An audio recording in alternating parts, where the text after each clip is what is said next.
Alright guys, we're going to be salting the bait. We just let it cure it off for a few minutes here.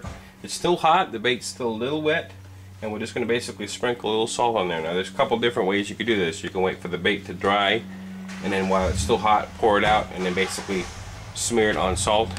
Or you can basically do the sprinkle like what we do here, and then you'll have actual salt in the bait. So, pretty simple. This is actually a special salt made for baits. It's got a little bit more of a grainy to it. So we're just going to basically kind of sprinkle it on real light.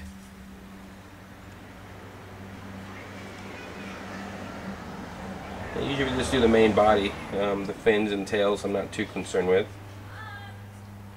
Same thing with the snake.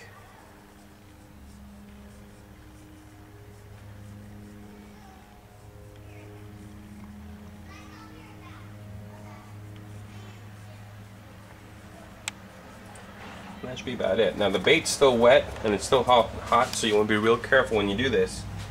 You just basically want to tap it in. As you can see, the bait's still very wet, and the salt's just kind of like a barrier for me when I tap it in. And it'll just kind of sink itself in. Now we have guys who also, when they do their baits, they actually mix the salt into the pour.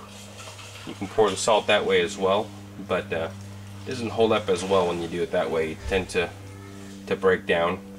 This is one of the better ways to do it, on honesty, that we've tried. So, and again, the other option is the rolling it out, but when you do the rolling, it tends to get all over the worm, and I prefer to have just the belly of the bait with the salt, and then the top itself will kind of be really sheen and finish nicely. So as you can see, this is still very wet underneath the salt here, but as it dries, it'll actually pull in the salt into the bait. And we'll give it a few more minutes, and when it's dry out, we'll pull it out. You guys can see the finished product. Stay tuned.